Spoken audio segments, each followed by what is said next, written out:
एक विद्यार्थी का जो समय है, ध्यान से सुनना, पूरे जीवन के निर्माण का समय है। ये बचपन पूरी जिंदगी को संवारने का टाइम है। जवानी को खूबसूरत बनाने के लिए, बुढ़ापा को मधुर बनाने के लिए, मृत्यु को अमृत में बदलने के लिए बचपन को संभालने की आवश्यकता है। और जिसका बचपन संभल गया, बाल्य अवस्था में जिसकी चेतना जागृत हो गई, जगतगुरु शंकराचार्य ने 9 वर्ष की उम्र में संन्यास लिया था, 11 वर्ष की उम्र में वेदों पर प्रवचन प्रारंभ कर दिया था। स्वामी विवेकानंद ने छोटी सी उम्र में विश्व के अंदर जाकर के प्रवचन करके पूरे अध्यात्म का डंका बजा दिया था। 23 साल की उम्र में जॉर्ज वाशिंगटन ने अमेरिका का राष्ट्रपति का पद संभाल लिया था। 23 साल के बच्चे इधर उधर घूमते रह जाते, 28 साल तक लोग घूमते रह जाते। उनसे पूछो क्या कर रहे हो, बोले अभी तो कुछ नहीं कर रहे। 28 साल उम्र हो गई, अभी कुछ नहीं कर रहे, तो अब क्या करोगे तुम? कुछ ना करना अपनी जिंदगी के लिए बहुत बड़ा धोखा है, क्योंकि जो समय बीत जाता है वो लौट कर पुनः नहीं आता है। उस समय में तो कुछ करो या कुछ ना करो। आरती का दर्शन चल रहा है, दर्शन करते रहिए, हाथ घुमाकर मस्तक में लगाइए और आरती की थाल में अपनी श्रद्धा भी अर्पित करते रहिए। समय को पहचानना, बचपन को व्यर्थ मत जाने दो। बचपन सीखने की अवस्था है, बचपन विद्या अध्ययन की अवस्था है। बचपन जवानी में जो तुम कुछ करना चाहते हो उसकी तैयारी की अवस्था है। इसलिए बचपन को खेल कूद का टाइम मत समझना, मनोरंजन का समय मत समझना। बचपन सोने का वक्त नहीं है। कितने 15 साल की उम्र के बच्चे 10-10 घंटे सो रहे हैं। जितना टाइम मिल जाए उतना सो लेते हैं। अधिक सोने से भी तुम्हारा स्वर्णिम समय व्यर्थ चला जाता है और शरीर आदत को पकड़ता है। तुम इस शरीर को ज़्यादा सुलाओ तो ये ज़्यादा सोने की आदत पकड़ लेगा, ज़्यादा खिलाओ तो ज़्यादा खाने की आदत पकड़ लेगा, और ज़्यादा कपड़े पहनाओ तो ज़्यादा कपड़े पहनने की आदत पकड़ लेगा। और इसको कम कपड़े पहनाओ तो कम कपड़ों में भी ये रह लेगा, और इसको कम खिलाओ तो कम खाकर भी ये जीवित रहेगा, और इस शरीर को कम सुलाओ तो कम सोकर भी ये खुश रहेगा। ये शरीर बड़ा विचित्र है, ये आदतों में ढलता है। गढ़ मुक्तेश्वर में एक सज्जन के निवास पर मैं ठहरा, तो मेरे लिए इतना ऊंचा स्प्रिंग का गद्दा लगा दिया। उन्होंने सोचा मैं गुरुदेव का ज़्यादा सम्मान कर रहा हूँ। मैं उस गद्दे पर सोया तो उसमें धंस गया, 1 फुट अंदर चला गया मैं। जब वह सेठ जी चले गए, मिलिट्री के कर्नल थे, वह विदा हो गए मुझे सुला के, तो मैं उठा तो बड़ी मुश्किल से उसमें धंस गया था तो निकल पाया। और निकल करके जमीन पर एक दरी बिछी हुई थी, उस पर एक कपड़े की चादर बिछाकर सो गया। सवेरे जब वो आए, उन्होंने देखा कि महाराज जी तो जमीन में सोए। दरवाज़ा खोला मैंने तो बोले कि आपके लिए ही गद्दा स्पेशल था। मैंने कहा मैं तो ज़िंदगी में इतना कोमल पर सोया ही नहीं, मैं तो उसमें धंस गया, तो उससे निकलने में टाइम बहुत लगा, मेहनत करना पड़ा और मुझे नींद ही नहीं आ सकती। इस शरीर को जैसा तुम ढालो वैसा ढल जाता है। ये जो मांस मछली खाते हैं लोग, अंडा मुर्गी कुकरी खाते हैं लोग, इन्होंने अपनी जीवा को वही स्वाद लेने के लिए तैयार कर लिया कि मछली का टुकड़ा जब मुंह में दबाकर दांतों से चबाते हैं तो उसकी जो कचकचाहट का टेस्ट है, फिर वो आदत पकड़ती है जीवा, फिर बार बार मछली खाने का मन होता है। और मछली में है क्या? एक तरफ तुम कहते हो कि कण कण में राम है और जर्रे जर्रे में खुदा है, और दूसरी तरफ बकरा काट कर खा रहे हो, भैंसा मुर्गा खा रहे हो, गाय घोड़ा गधा खा रहे हो, चिमगोदड़ और सांप खा रहे हो। कई ऐसे देश हैं वर्ल्ड के अंदर जिन देशों में कोई चीज़ छोड़ते ही नहीं, सब चीज़ खाते, कीड़े मकोड़ों को भी खाते। वो खाने के नाम पर तो पूरा देश बहुत आगे। कितने लोग तो रोड का भी पैसा खा जाते हैं, पुलिया खा जाते हैं, स्कूल की बिल्डिंग खा जाते हैं, रेलवे की पटरी का पैसा खा जाते हैं, और कितने लोग शौचालय, केंद्र सरकार की ओर से जो शौचालय बनते हैं उसमें से भी खा लेते हैं।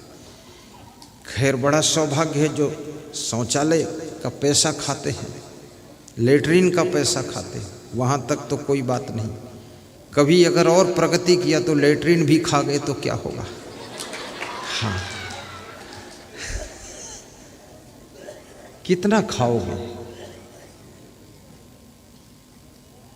ये मांस मछली जियो और जीने दो का फार्मूला रखो। जो लोग बासी रोटी खाते हैं उनको ताजी रोटी में स्वाद ही नहीं आता, और जिन्होंने बासी रोटी कभी नहीं खाई उनको जरा सा ठंडी रोटी खाने को दे दो तो रोटी तो ठंडी है पर उनका दिमाग गर्म हो जाता है, तुरंत गुस्सा आ जाती है, अरे ये क्या तुमने सब रोटी दे दिया, बासी सड़ी हुई रोटी है, गरम गरम होना चाहिए फुल्का। और जितनी गरम रोटी होगी उतना वे ज़्यादा ठंडे रहेंगे, और रोटी ठंडी है तो वो गरम हो जाएंगे। बड़ा मुश्किल विषय, आदत ने पकड़ लिया। और बासी रोटी खाने से शुगर की बीमारी कंट्रोल होती है, बासी रोटी खाने से बीपी कंट्रोल रहता है, और बासी रोटी खाने से आपकी बुद्धि भी कुशाग्र होती है। इसलिए बासी रोटी खा लो, और बासी रोटी खाने से घर की स्त्रियों को भी आराम रहता है। कल बनाकर रख देंगी, सुबह ठंडी में चूल्हा नहीं जलाना पड़ेगा। खा लो बासी माधोलाल, खुश रहो जाओ। और बासी और ताजी में ज़्यादा फर्क नहीं है। बिस्कुट खाते हो बासी नहीं तो क्या है, नमकीन खाते हो मिक्सचर बासी नहीं तो क्या है, हल्दीराम का मीठा बीकानेरी मीठा आता है पैकिंग में, सोन पापड़ी बासी नहीं तो क्या है, ये कपड़े पहनते हुए बासी नहीं तो क्या है। 6 महीने पहले फैक्ट्री में कपड़ा बना, स्टोर में रखा रहा, फिर दुकान में रखा रहा, बासी नहीं हो गया 6 महीने, और फिर पहन रहे हो।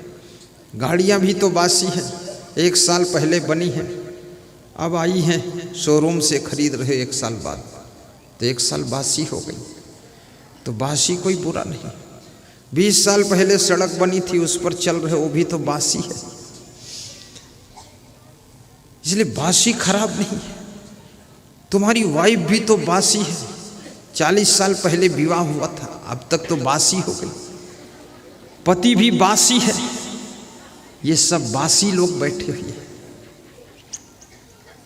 थोड़ा भोजन भी बासी अगर सड़ा नहीं है तो खाया जा सकता है।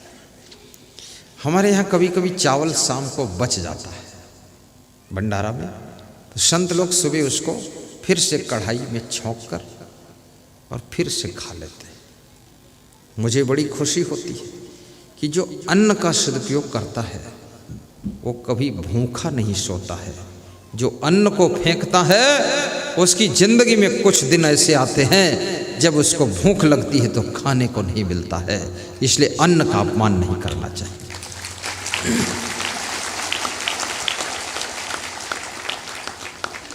अन्न तो उतना ही लीजिए जितना भूख है। यहाँ भंडारा चल रहा है, फेंकने वाले लोग पत्तल में ज़्यादा ले लिया, फिर खा नहीं पाए, फिर लपेट के बाहर फेंक दिया, बहुत पाप लगेगा। भंडारा खाने से बहुत पुण्य मिलता है, लेकिन भंडारे की रोटी और भंडारे की पूड़ी और चावल और दाल फेंकने से वो पुण्य छीण हो जाता है। मान लिया सबने एक एक पूड़ी फेंक दी, 10,000 लोगों ने, तो 10,000 पूड़ी फेंकी गई। और एक आदमी मान लिया 4 पूड़ी खाता है, तो 10,000 पूड़ी में कितने 2,500 लोग खाएंगे। 2,500 लोगों के खाने भर की पूड़ी तुमने फेंका है, तो इसका पाप तो लगेगा ही। इसलिए अन्न को देवता कहा गया है, अन्न को ब्रह्म कहा गया है। अन्न को फेंकना नहीं चाहिए, खराब नहीं करना चाहिए। और चाणक्य ने तो यहां तक लिख दिया है, मूर्खा यत्र न पूज्यन्ते धान्यम यत्र सुसंचितम दाम्पत्य कलहो नास्ति श्री स्वयं आगता।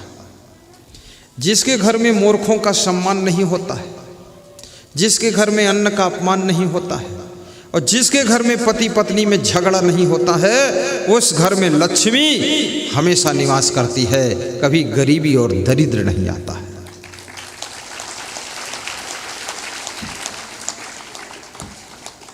इसलिए पति पत्नी झगड़ा न किया करो, गम खा लिया करो। जब पति कुछ बोलने लग जाए उसका जवाब मत दो, बात ना लड़ाओ। किससे बात लड़ा रही हो तुम? अपने पति से। किसकी बात काट रही हो तुम? अपने पति की। किससे टक्कर ले रही हो? अपने पति से। ये कौन बुद्धिमानी है? आपका पति है, आपका पति अगर हार गया तो वो हार तुम्हारी है, वो आपका पति जीत गया वो जीत तुम्हारी है। आपके पति का फायदा भी पत्नी का ही है, और आपके पति का नुकसान भी पत्नी का नुकसान है। इसलिए पति को हराने की कोशिश मत करो, पति को जीतने दो। वो जीत भी तो आपकी ही है, क्योंकि पति भी तो आपका है।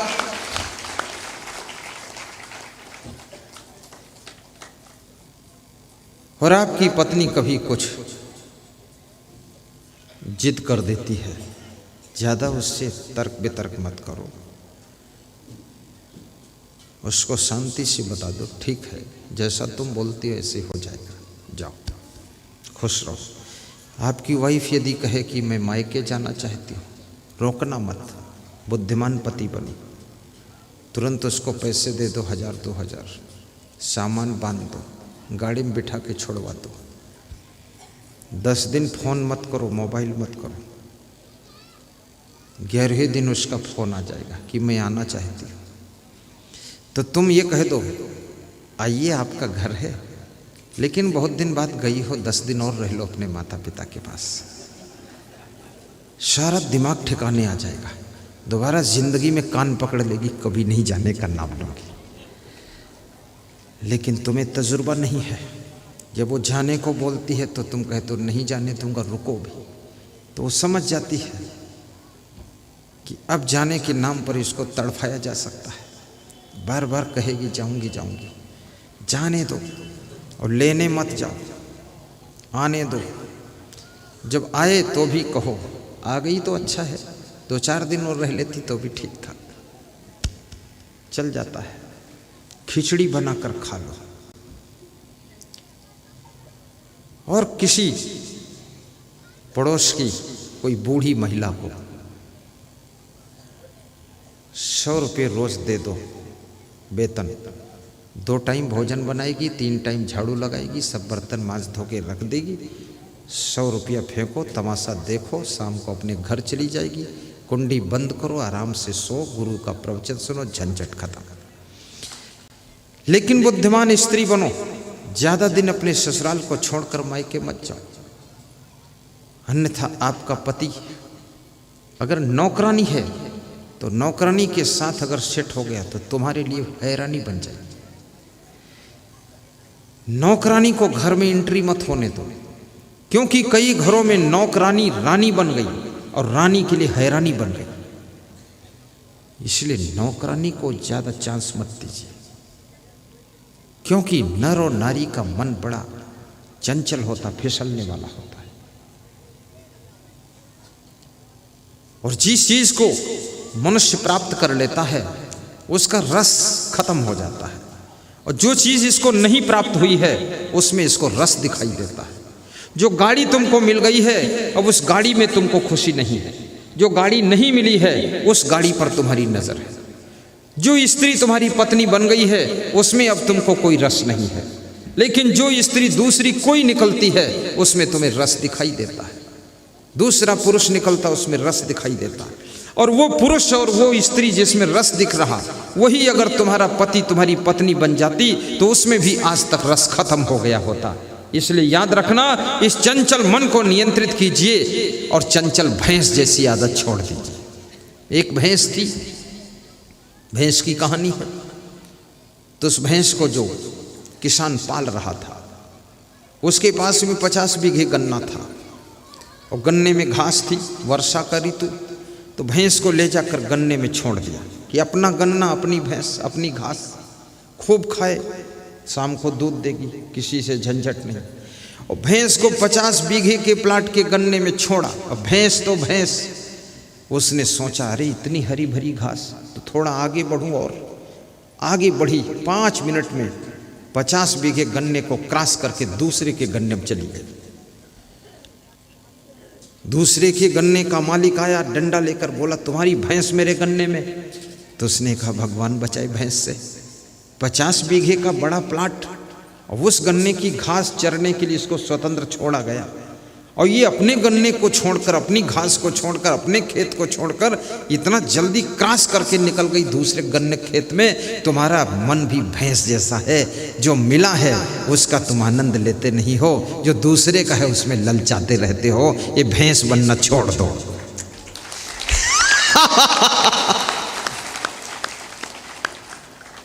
ये आंखों देखी घटना है, बचपन में मैंने देखा था। बचपन में देखा तो वो कहानी आज याद आती है।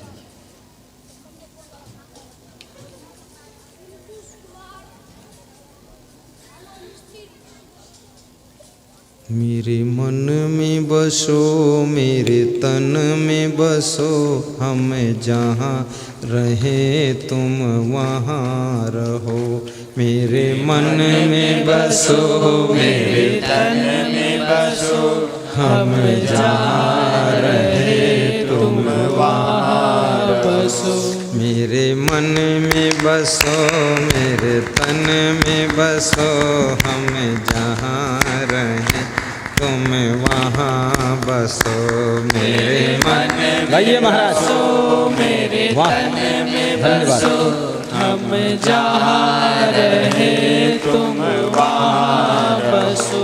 मेरे मन में बसो, मेरे तन में बसो, हम जहाँ रहे तुम वहाँ बसो। मेरे मन में बसो, मेरे तन में बसो, हम जहाँ रहे तुम वहाँ बसो।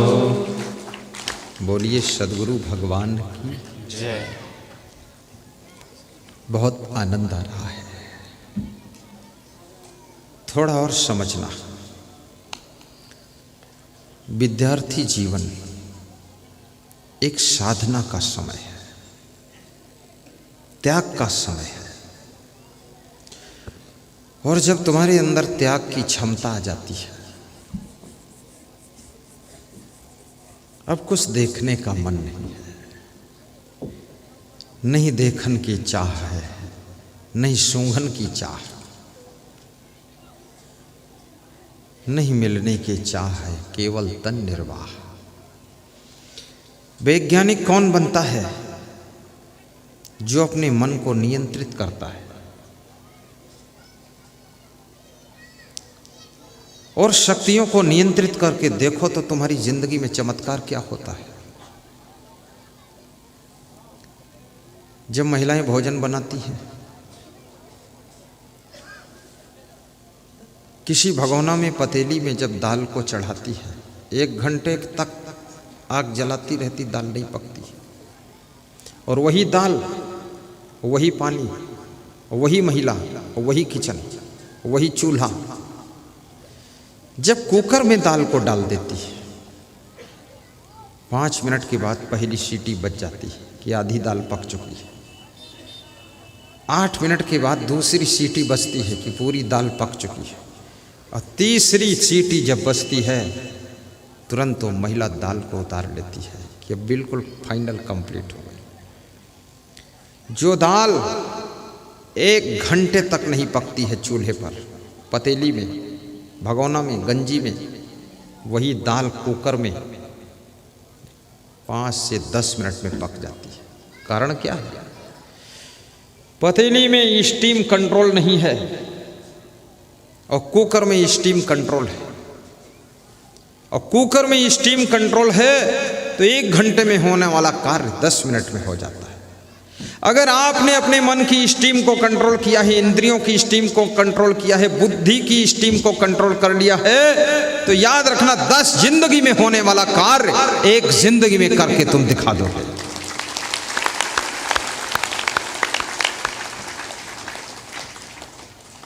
लेकिन अपनी स्टीम को तो कंट्रोल करो। सबसे पहले अपनी दृष्टि कंट्रोल करो। दृष्टि, फिर श्रवण को कंट्रोल करो, कानों को, और उसके बाद तुम अपनी वाणी को कंट्रोल करो कि बोलना क्या है। जीवा को कंट्रोल करो, खाना क्या है। और उसके बाद अपने पैरों को कंट्रोल करो, जाना किस राह पर। फिर हाथों को कंट्रोल करो, इन हाथों से करना क्या है, क्या नहीं करना है।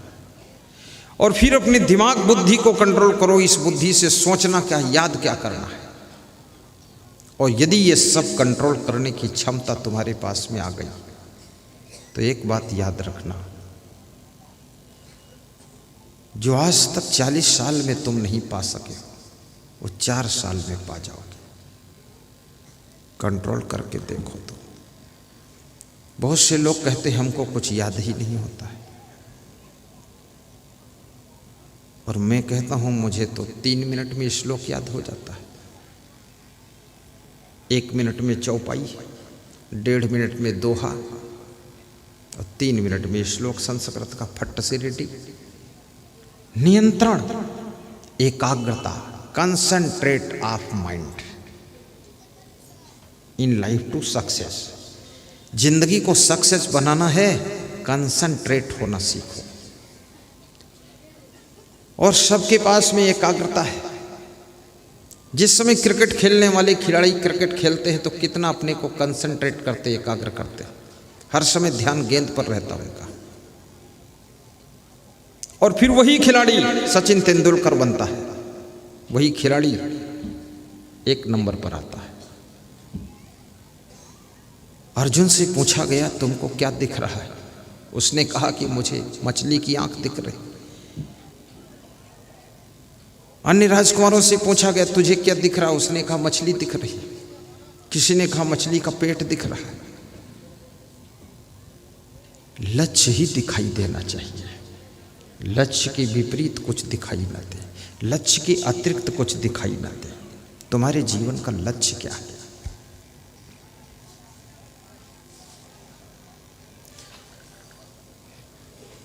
जवानी भी परमानेंट नहीं मिली है,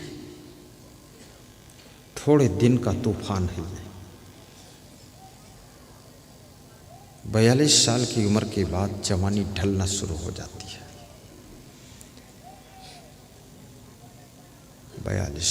49 साल की उम्र के बाद जवानी का जोश उतर जाता है। 56 साल की उम्र में बुढ़ापा में तुम प्रवेश होते हो।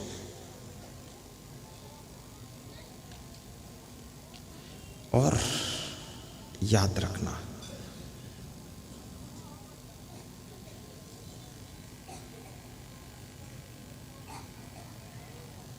तिरसठ साल की उम्र में तुम एहसास करते हो कि मैं बूढ़ा होने लगा हूं।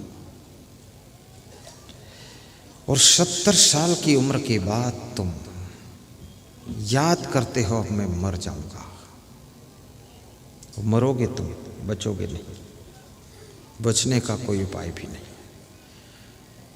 और मैं तो ऐसा मंत्र मारता हूँ कि सब जल्दी मर जाओ और मैं भी जल्दी मर जाऊँ, झंझट खत्म हो जाए, हर साल मक्का बोना, खोदना, लगाना, छुट्टी मिल जाए, बस।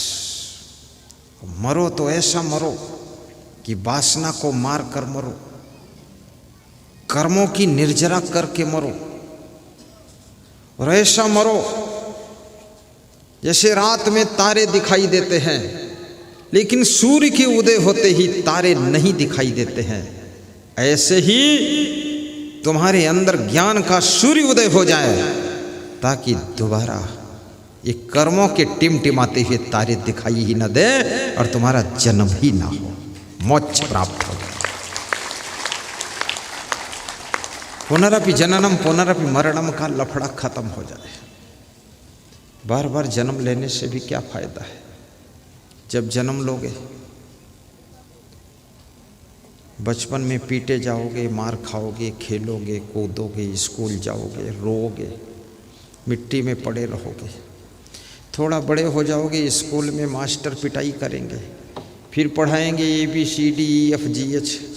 काहे के लिए GH पढ़ूँ मैं? फिर इंजीनियरिंग कोर्स करो, फिर ये करो, वो करो, फिर शादी करो, फिर आबादी करो, फिर बर्बादी करो, सब करते रहो। चकई के चकधुम, मकई के लावा, तिकड़े के तिकड़म बनाते रहो। फिर बूढ़े हो जाओ, बीमार हो जाओ, दवाई खाओ, ऑपरेशन कराओ, फिर मर जाओ, फिर जिंदगी भर साली साला सरहज फरहज के चक्कर में पड़े रहो। सारा झंझट खत्म हो जाएगा मोक्ष को प्राप्त करने से। इसलिए मोक्ष की आवश्यकता है। और मोक्ष कठिन नहीं है, बहुत आसान है। याद करो,